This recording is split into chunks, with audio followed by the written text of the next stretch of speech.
আল্লাহ রাসূলের সুন্নাহ মোতাবেক জিন্দেগি চালাও। আল্লাহ রাসূলের সুন্নাহ মোতাবেক যদি জিন্দেগি চালাইতে পারো তাহলে আল্লাহ রাসূলের শাফাআত তোমাদের কপালে জুটবে। আর যদি রাসূলের সুন্নাহ মোতাবেক যদি জিন্দেগি না চালাও তাহলে কিয়ামতের ওই কঠিন ময়দানে যে সময় ভাই তোমাকে চিনবে না, বাবা তোমাকে চিনবে না, চাচা তোমাকে চিনবে না, আত্মীয়-স্বজন কেউ তোমাকে চিনবে না, ওই সময় ভাই ভাইরে দেখে পলায়ন করবে। আল্লাহু আকবার বলেন। ভাই ভাইকে দেখে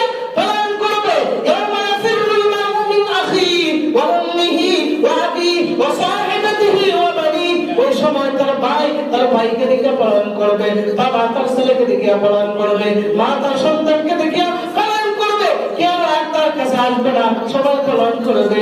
ওই সময় কঠিন কিয়ামতের ময়দানে যদি আল্লাহ রাসূলের সুন্নাহ মোতাবেক যদি জিন্দেগি না চালাও, ওই দিন আল্লাহ রাসূল তোমাকে শাফাআত করে জান্নাতের মালিক বানাবে না। মক্কাতুল মুকাররমায় যে ফেরেশতা আগমন করো, ওই ফেরেশতা এবারে প্রত্যেককে ডাকে, যদি আল্লাহর বিধান না পালন করো তাহলে আল্লাহ পাক রব্বুল আলামিন তোমার জিম্মাদারি নেবে না। অর্থাৎ বান্দাকে দিতে গিয়ে যে এই জিম্মাদারি থেকে আল্লাহ বেষ্টন করে যে রাখেন, ওইটা থেকে আল্লাহ বের করে দিবেন। অর্থাৎ বান্দা তুমি আখিরাতের মধ্যে উঠবে, হায়াতের রাস্তায় উঠবে, এই যে হেলান করতেছে যদি আল্লাহর বিধান তুমি পালন না করো আল্লাহ তোমার প্রতি কোনো দায়িত্ব নাই। মদিনাতুল মুনাওয়ারায় যে ফেরেশতা আগমন করে, ওই ফেরেশতা ডেকে বলে, হে লোক সকল, তোমরা আল্লাহর রাসূলের সুন্নাহ মোতাবেক জিন্দেগি চালাও। কেন চালাইবা? এই যে দেখো মদিনাতুল মুনাওয়ারায় আল্লাহর রাসূল সাল্লাল্লাহু আলাইহি ওয়াসাল্লাম রওজায়ে খানে সিজদার মধ্যে পড়ে এখনো তোমার জন্য কান্নাকাটি করতেছে। সুবহানাল্লাহ। মদিনাতুল মুনাওয়ারায় থেকে ওই ফেরেশতা মেসেজ দেয়, হে লোক সকল শুনো, তোমরা আল্লাহর রাসূলের সুন্নাহ মোতাবেক জিন্দেগি চালাও। আল্লাহর রাসূলের সুন্নাহ মোতাবেক যদি জিন্দেগি চালাইতে পারো তাহলে আল্লাহর রাসূলের শাফাআত তোমাদের কপালে জুটবে। আর যদি রাসূলের সুন্নাহ মোতাবেক যদি জিন্দেগি না চালাও তাহলে কিয়ামতের ওই কঠিন ময়দানে যে সময় ভাই তোমাকে চিনবে না, বাবা তোমাকে চিনবে না, চাচা তোমাকে চিনবে না, আত্মীয়-স্বজন কেউ তোমাকে চিনবে না, ওই সময় ভাই ভাইরে দেখে পলায়ন করবে। আল্লাহু আকবার বলেন। ভাই ভাইকে দেখে পলায়ন করবে। ইয়াওমা ইয়াফিরুল মারউ মিন আখিহি ওয়া উম্মিহি ওয়া আবিহি ওয়া সাহিবাতিহি ওয়া বানিহি। ওই সময় তার ভাইকে দেখে পলায়ন করবে, বাবা তার ছেলেকে দেখে পলায়ন করবে, মা তার সন্তানকে দেখে পলায়ন করবে, কেউ আর তার কাছে আসবে না, সবাই পলায়ন করবে। ওই সময় কঠিন কিয়ামতের ময়দানে যদি আল্লাহর রাসূলের সুন্নাহ মোতাবেক যদি জিন্দেগি না চালাও, ওই দিন আল্লাহর রাসূল তোমাকে শাফাআত করে জান্নাতের মালিক বানাবে না। নাউযুবিল্লাহ বলেন। ওই দিন তোমাকে শাফাআত করে আল্লাহ তুমি জান্নাতের মালিক বানাবে না। কেন? আল্লাহর রাসূলের সুন্নাহ মোতাবেক তোমার জিন্দেগি হয় নাই, তুমি চালাও নাই, চালানোর জন্য আগ্রহ হও নাই, কাউকে জিজ্ঞাসা করো নাই যে আল্লাহর রাসূলের সুন্নাহ মোতাবেক কিভাবে জিন্দেগি চালাইবো, আমাকে একটু রাস্তা বাতায় দেন। অথচ এই রাস্তায় ওঠার জন্য অনেক বয়ান হয়েছে, অনেক আলেম ওলামা বলেছে তোমাকে, কিন্তু তুমি খানের ভিতরে নাও নাই, দিলের মধ্যে নাও নাই, মনের মধ্যে উপলব্ধি করো নাই। আজকের এই দিনে তোমাকে আমি রাসূল শাফাআত করব না। বলেন নাউযুবিল্লাহ। শাফাআত করবেন। 3 নম্বর ফেরেশতা বাইতুল মুকাদ্দাস থেকে ডেকে বলে, হে লোক সকল, তোমরা হারাম উপার্জন করবে না, হারাম উপার্জন তোমরা বন্ধ করে দাও, হালাল উপার্জন তোমরা করো। কারণ আল্লাহ পাক রব্বুল আলামিন বলেছেন, ইয়া আইয়ুহান নাস কুলু মিম্মা ফিল আরদি হালালান তাইয়্যিবান ওয়া লা তাত্তাবিউ খুতুওয়াতিশ শাইতান ইন্নাহু লাকুম আদুউম মুবিন। সুবহানাল্লাহ বলেন। আল্লাহ পাক রব্বুল আলামিন বলেন, ইয়া আইয়ুহান নাস, হে লোক সকল, কুলু তোমরা খাও, সুকুলু মিম্মা ফিল আরদি হালালান তাইয়্যিবা, আমার এই জমিনের মধ্যে তোমরা হালাল এবং পবিত্র খাবার তোমরা ভক্ষণ করো। সুবহানাল্লাহ। ওয়া লা তাত্তাবিউ খুতুওয়াতিশ শাইতান, শয়তানের পথকে অনুসরণ করিও না, শয়তানের রাস্তা অনুসরণ করিও না, শয়তান যেভাবে চলছে ওইভাবে তোমরা চলিও না। না না, আমি আল্লাহর ভয় ভীতি নিয়ে সামনে আগাও। আল্লাহ তাআলা বলেন, ওয়া লা তাত্তাবিউ খুতুওয়াতিশ শাইতান ইন্নাহু লাকুম আদুউম মুবিন, নিশ্চয় শয়তান তোমাদের প্রকাশ্য দুশমন। বলেন নাউযুবিল্লাহ। আমরা কি আল্লাহর রাস্তা অনুসরণ করব না শয়তানের রাস্তা? আল্লাহর রাস্তা অনুসরণ করব। এই জন্য আল্লাহ তাআলা আমাদেরকে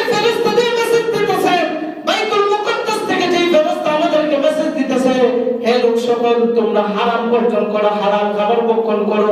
কারণ হালাল খাবার খাওয়ালা যদি সামান্য ইবাদত করে ওইটা আল্লাহর দরবারে কবুল হয়ে যায়। সুবহানাল্লাহ। আর হারাম ভক্ষণকারী কোটি কোটি কোটি মানুষ যদি আল্লাহর কুদরতি কোনো মেসেজটা যায়, বাইতুল্লাহ যদি হজ্জ, বাইতুল্লাহ যদি তওয়াফ করে, মদিনাতুল মুনাওয়ারা আল্লাহর রাসূলের রওজার সামনে দাঁড়াইয়া যদি কোটি কোটি বার যদি সালাম দেয়, মসজিদের মধ্যে আয়েশা যদি কোটি কোটি রাকাত নামাজ পড়ে, আল্লাহর কসম করে বলি যে ব্যক্তি হারাম খায় হাজারো সিজদা দিলে একটা আমলও আমার আল্লাহর দরবারে কবুল হবে না। আউযুবিল্লাহ বলে। হালাল খাবার খাইলে বালা না হারাম খাবার খাইলে বালা? হালাল খাইবেন। হালাল যদি আপনি খাইতে পারেন, আল্লাহ তাআলা যদি আল্লাহু আকবার বলে একটা তাসবিহ বলেন কবুল। সুবহানাল্লাহ। আর হারাম খাইয়া যদি বাইতুল্লাহ গিয়া তওয়াফ করেন আর যদি বলেন আল্লাহ আল্লাহ আল্লাহ আল্লাহ, কবুল হইবনি না। না, কারণ আপনার যে পথকে আপনি অনুসরণ করতেছেন এটা হলো শয়তানের রাস্তা। আর আল্লাহকে আপনি ভয় করেন না, হালাল খাবার খান না, আপনি অল্প 24 ঘন্টা গুনার মধ্যে লিপ্ত আছেন। এই জন্য আপনার ইবাদত আল্লাহর দরবারে কবুল হয় না। 3 নম্বর ফলস্ত আমাদেরকে এই মেসেজ দেয়, হালাল খাবার খাও, হারাম খাবার বর্জন করো। কারণ হালাল খাবার খাইলে আল্লাহ কবুল করে, হারাম খাইলে আল্লাহ কবুল করে না। 4 নম্বর ফলস্ত আমাদের আশেপাশে কবরস্থান আছে না নাই? জোরে বলেন, জোরে জোরে। প্রত্যেকটা কবরস্থানে আল্লাহ পাক রব্বুল আলামিন ফেরেশতা পাঠান। ফেরেশতারা গিয়া সমস্ত কবরবাসীদেরকে জিজ্ঞাসা করে, হে কবরবাসী শুনো, তোমাদের কিসের জন্য ঈর্ষা হয় এবং কিসের অনুতপ্ত হও বলো।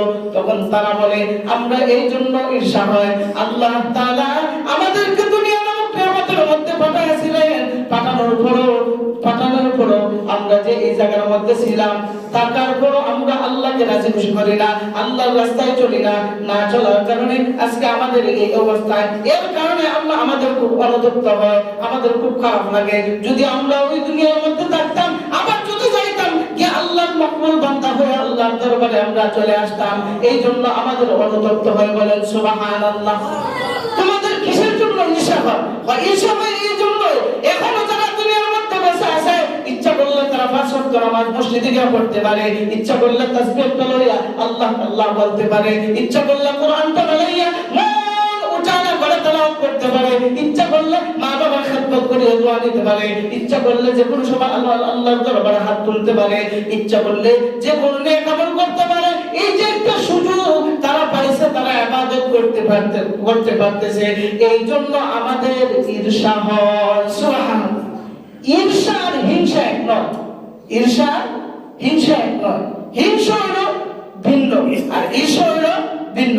ঈর্ষা হলো একজনের আমল দেখিয়া আপনি একটু আফসোস করলেন বা উদ্বুদ্ধ হইলেন এই আমল করার জন্য। আর হিংসা তো একদম শেষ, একে অপরের একদম জ্বালায় পড়া সরকার করে। 4 নম্বর হলে তা প্রত্যেক কবরস্থানে যায় গিয়ে এরকম ভাবে কবরবাসীদেরকে প্রশ্ন করে, তোমাদের কিসের জন্য অনুতপ্ত হও? অনুতপ্ত হই এই জন্য আমরা দুনিয়াতে অযথা সময় কাটাইয়া আমাদের এই শাস্তি আমরা নিয়ে আসলাম, আমরা জান্নাত নিয়ে আসতে পারলাম না। আর ঈর্ষা হয় এই জন্য দুনিয়াতে এখনো যারা বেঁচে আছে তারা যদি ইচ্ছা করে ইবাদত করে, ওই ইবাদত আল্লাহ তাআলা কবুল করবেন, কিন্তু আমাদের এই রাস্তা বন্ধ। সুবহানাল্লাহ। 5 নম্বর ফেরেশতা, 5 নম্বর ফেরেশতা যিনি, উনি আমাদের প্রত্যেকের বাজারের মধ্যে হাঁটেন। বলেন সুবহানাল্লাহ। বাজারের মধ্যে হাঁটিয়া প্রত্যেককে দাইকা দাইকা বলতেছে, দাইকা দাইকা বলে, এ লোক সকল শুনো, আল্লাহকে ভয় করো, আল্লাহর প্রতি ভয় নিয়ে চলো, আখিরাতের কথা স্মরণ করো, কবরের কথা স্মরণ করো, মৃত্যুর কথা স্মরণ করো। এইভাবে প্রত্যেককে আমি আল্লাহ তাআলার ওই ফেরেশতা মেসেজ দিতে থাকে আর সবাইকে বলতে থাকে আল্লাহর ভয় ভীতি নিয়ে চলো। কারণ কিয়ামতের দিন যদি আল্লাহর ভয় নিয়ে সামনে আগাও না, যদি আল্লাহর ইবাদতের দিকে মগ্ন না থাকো, তাহলে কিয়ামতের দিন আল্লাহ পাক রব্বুল আলামিন এর কারণে তোমাকে আল্লাহর দরবারে তুমি বান্দা করবা। সুবহানাল্লাহ। প্রত্যেকটা বাজারে এইভাবে ফেরেশতা গিয়া প্রত্যেক মানুষদেরকে হেলান করতে থাকে আর বলতে থাকে, ও আল্লাহর বান্দা, তুমি কি জানো না আমার আল্লাহর রাগ আছে? তুমি কি জানো না আমার আল্লাহর কাছে শাস্তি আছে? তুমি কি জানো না আমি আল্লাহর গুনাহগার বান্দার জন্য অনেক কলঙ্কজনক শাস্তির ব্যবস্থা রাখছে। এখনো সময় আছে, তাড়াতাড়ি বাজার থেকে সরো, অযথা কলঙ্কজনক থেকে সরো, সইরা তোমার কাজকর্ম সারিয়া তুমি তোমার ঘরে চলে যাও অথবা মসজিদে চলে যাও, ইবাদতে মগ্ন হয়ে যাও। আজকে আমি তোমাকে হেলান করতেছি, এমন একটা দিন সময় আসবে তোমাকে হেলান করার মতো কেউ থাকবে না। ওই সময় তুমি কান্নাকাটি করবে, কোনো কাজে আসবে না। সুবহানাল্লাহ। এই পাঁচ ধরনের ফেরেশতা আমাদেরকে ফার্স্টে মেসেজ দেয়। এক নম্বর ফেরেশতা মক্কাতুল মুকাররমা থেকে আমাদেরকে চিৎকার করে বলে, আল্লাহর বিধান তোমরা পালন করো। আল্লাহর বিধান যদি পালন না করো, তুমি আল্লাহর জিম্মার ভিতরে নাই। দুই নম্বর ফেরেশতা মদিনাতুল মুনাওয়ারা থেকে মেসেজ দেয়, আল্লাহর রাসূলের সুন্নাহ মোতাবেক জিন্দেগি তুমি চালাও। যদি সুন্নাহ মোতাবেক জিন্দেগি না চালাও, আল্লাহর রাসূল ওই কঠিন কিয়ামতের ময়দানে তোমাকে শাফাআত করবে না। বলেন নাউযুবিল্লাহ। তিন নম্বর ফেরেশতা সে আমাদেরকে মেসেজ দিতেছে, হে আল্লাহর বান্দারা, হে আল্লাহর বান্দারা শুনো, তোমরা যে জায়গার মধ্যে অবস্থান করতেছো, আল্লাহ পাক রব্বুল আলামিন আমাকে বাইতুল মুকাদ্দাস থেকে তোমাদেরকে হেলান দিতে বলেছে। হেলান দেওয়ার জন্য বলেছে যে তোমরা হালাল খাবার খাও, হারাম বর্জন করো। হারাম প্রকারের ইবাদত আল্লাহ কবুল করে না, এইজন্য হারাম ছাড়ো, হালাল করো। সুবহানাল্লাহ। চার নম্বর ফেরেশতা কবরস্থান থেকে আমাদেরকে মেসেজ দেয়, ও ভাইরা দেখো তোমার আপনজনরা কবরের মধ্যে শাহিদ আছে, তুমি একদিন এই কবরবাসী হয়ে যাইবা। তারা যে রকম ভাবে নেক আমল করার জন্য আফসোস করতেছে, তুমি একদিন এই কবরের মধ্যে আসিয়া আফসোস করবে আর বলবে, আল্লাহ আবার তুমি আমাদেরকে দুনিয়াতে পাঠাও। ওই দিন হাজারো কোটি কোটি বার যদিও বলো, এরপর আমি আল্লাহ তোমাদেরকে পাঠাবো না। সুবহানাল্লাহ। চার নম্বর, পাঁচ নম্বর ফেরেশতা আমাদেরকে মেসেজ দিতেছে বাজার থেকে, এরে ভাই আল্লাহকে ভয় করো, আল্লাহর কিন্তু রাগ আছে, আল্লাহ কিন্তু শাস্তি দেয়, আল্লাহর শাস্তির ব্যবস্থা আছে। এই জন্য তোমাদেরকে হেলান করতেছি, এগুলো থেকে তোমরা ফিরে আসো, অযথা কল্পকল্প থেকে তোমরা ফিরে আসো, আল্লাহর দিকে পাবন্দী হও। এমন একটা সময় আসবে তোমাকে হেলান দেওয়ার মতো কেউ থাকবে না।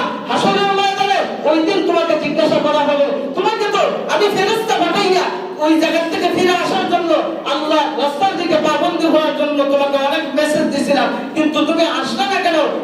এই মুহূর্তে তুমি জবাব দিয়া দাও। সুবহানাল্লাহ। এই পাঁচ ফেরেশতা দিয়া আমাদেরকে মেসেজ দেয় আল্লাহ।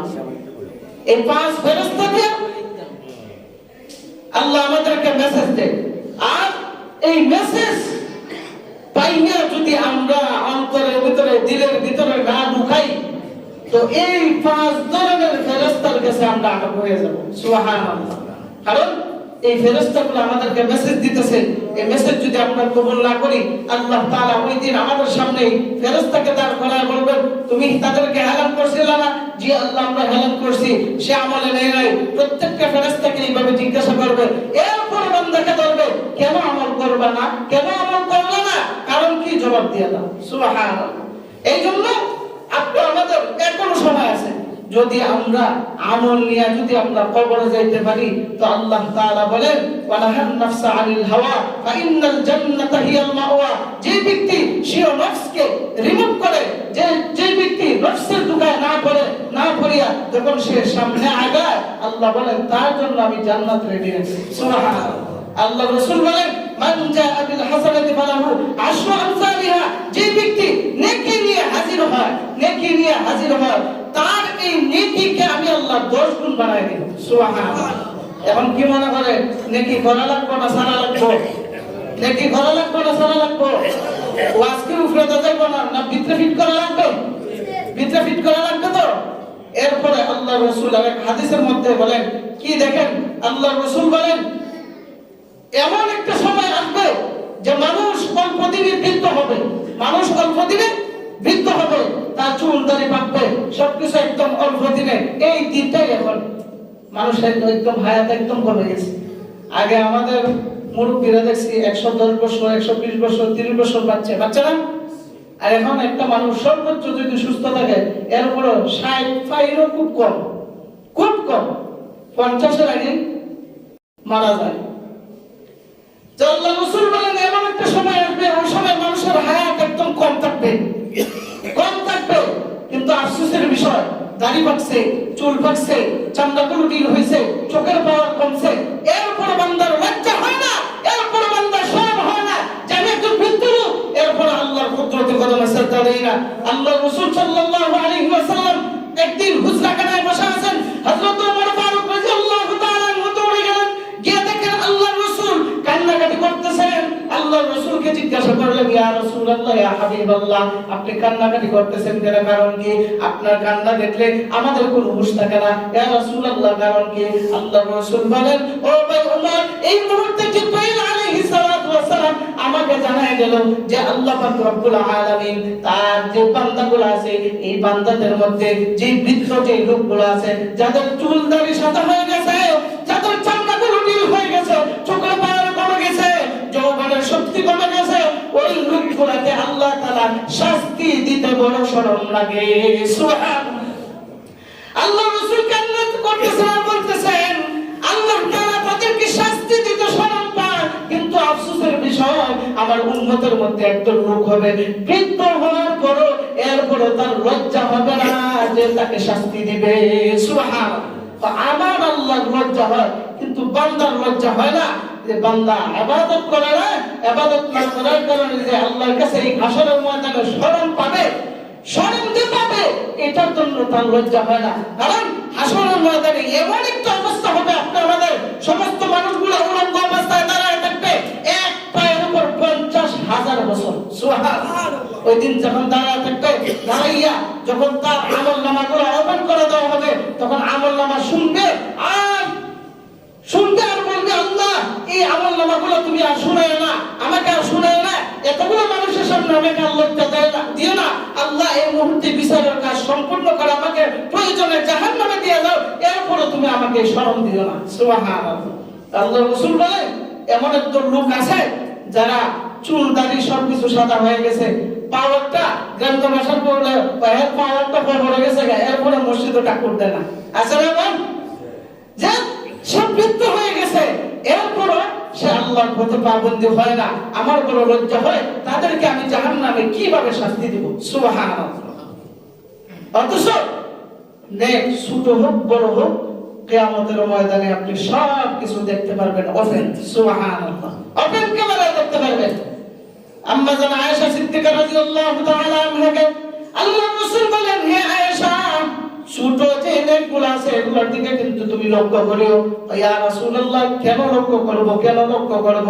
আল্লাহর রাসূল বলেন, তোমাকে আমি একটা উদাহরণ দেই। বলে, ইয়া রাসূলুল্লাহ দেন। বলে, একটা মানুষ যদি ছোট্ট একটা লাকড়ির টুকরা প্রত্যেকদিন জঙ্গল থেকে আইনা বাড়িতে জমা করে, বলে তো এক পর্যায়ে এই লাকড়ির বড় পাহাড় হবে কি হবে না? ইয়া রাসূলুল্লাহ, অবশ্যই হবে। ঠিক তদ্রূপভাবে লাকড়ির পাহাড় হওয়ার পরে একটা কাঠিতে আগুন জ্বালাইলে যতটুকু আগুন হয়, তুমি মনে করতেছো যে সামান্য একটা গুনার কাজ হবে, এই জন্য তো আল্লাহ আমাকে জাহান্নামে দেবে না। কিন্তু তোমার এই চলাফেরার ফাঁকে দিয়ে ছোট ছোট গুনাহ দলা হইতে হইতে এক জায়গায় একত্রিত হইতে হইতে বড় যখন গুনার পাহাড় হয়ে যাবে, লাকড়ির পাহাড় হয়ে যাবে, গুনার পাহাড় হয়ে যাবে, তখনই আল্লাহ তাআলা তোমার জন্য জাহান্নাম ওয়াজিব করবেন। সুবহানাল্লাহ। যেমনি ভাবে আমাদের মানুষগুলার ক্যান্সার হয় কি হয় না? ক্যান্সার হয় না? আমার দিকে ক্যান্সার হয় কি হয় না? হয়। ক্যান্সার কি এমনি একটালা হয়ে যায় না? আমি তো ক্যান্সারের পেশেন্ট নিয়ে আসলাম ডাক্তারের কাছে আমি জিজ্ঞাসা করছি যে ক্যান্সারটা হয় কি করে? ক্যান্সারটা হয়, এটা বড় ধরনের কোনো কিছু হয় না, একটা সরিষার দানা পরিমাণ ভাইরাস ঢুকে। প্রথম ভাইরাস ঢুকতে এই ভাইরাসগুলো এসে এক জায়গায় জমা হইতে যখন এরপর একটা টিউমার রূপ দেয়, দেওয়ার পরে এই টিউমারটা যখন একদম ফাঁকাভুক্ত হয়ে যায়, তখন এখান থেকে সমস্ত জীবাণুগুলো তার অল বডিতে ছড়ায় যাওয়ার পরে যত জায়গায় ছড়ায় প্রত্যেকটা জায়গায় টিউমার গজায়। সুবহানাল্লাহ। প্রত্যেকটা জায়গায় টিউমার গজায়। এক পর্যায়ে ওই টিউমার গজাইতে ওই লোকটা মারা যায় আর বাঁচে না। ঠিক তদ্রূপভাবে আল্লাহর রাসূল আয়েশাকে বলতেছেন, আয়েশা, একটা মানুষ প্রত্যেকদিন যদি ছোট্ট লাকড়ি করে একটা করে যদি আইনা বাড়িতে জমা করার পর এক পর্যায়ে লাকড়ির পাহাড় অনেক হয়ে যাবে, এই লাকড়িতে যদি আগুন দেয়, কি সামান্য আগুন ধরবে না বিশাল আগুন ধরবে? বিশাল আগুন ধরবে। ঠিক তদ্রূপভাবে তুমি এইরকম ভাবে এই ছোট যে গুনাহগুলো আছে এগুলোর দিকে লক্ষ্য করে, যখন ছোট গুনাহ হয়ে যাবে সাথে সাথে আল্লাহর কাছে তওবা করে নেবে। কারণ এই ছোট গুনাহ এক প্রকারে জমা হইতে বিশাল বড় অগ্নিকাণ্ড হবে। সুবহানাল্লাহ। এইজন্য এই ছোট গুনার প্রতি লক্ষ্য করা, খালি যে আমার বড় গুনাহ হয়ে গেল, রাস্তাঘাটে চলতে গিয়ে বড় গুনাহ হয়ে গেল, হুজুর আমাকে তওবা করান, আল্লাহ আমাকে মাফ করো, আমি অনেক বড় একটা গুনাহ করে ফেলেছি। অথচ আমাদের চলতে ফিরতে গিয়ে কত গুনাহ হয় আমরা আমরা বলতেই পারি না। অথচ আল্লাহ তাআলা বলেন ফামান ইয়ামাল মিসকালা যাররাতিন খায়রান ইয়ারা ওয়া মান ইয়ামাল মিসকালা যাররাতিন শাররান ইয়ারা। কিয়ামতের ময়দানে আল্লাহ তাআলা যখন তোমার আমলনামা যখন তোমার হাতের মধ্যে দেবে, তখন দেখবা ছোট একটা গুনাতে করছিলাম ওইটাও লেখা, সুবহানাল্লাহ। বড় একটা নেক করছিলা ওইটাও লেখা, ছোট একটা নেক করছিলা ওইটাও লেখা আছে। এক পর্যায়ে দেখবা ছোট গুনাহ করতে করতে ছোট গুনাহর পাহাড় বড় গুনাহর চেয়ে আরো বেশি হয়ে গেছে, সুবহানাল্লাহ। এইজন্য এগুলোর দিকে খুব বেশি লক্ষ্য করো। আয়েশাকে বলে, হ্যাঁ আয়েশা, ছোট গুনার প্রতি তুমি লক্ষ্য করো। ছোট গুনাহ যখন হয়ে যাবে সাথে সাথে তুমি ইস্তিগফার করবে, আল্লাহর কাছে তওবা করবে, আল্লাহ তাআলা ছোট গুনাহ মাফ করে দেন। সবাই বলে আমিন। আল্লাহ তাআলা যে আমলগুলো যে কথাগুলো বললাম, সর্বপ্রথম আমাকে পাশাপাশি আল্লাহ তাআলা সবাইকে আমল করার সুযোগ দান করুক। সবাই বলে আমিন। ওয়া আখিরু দাওয়ানা আলহামদুলিল্লাহি রাব্বিল আলামিন। আল্লাহুম্মা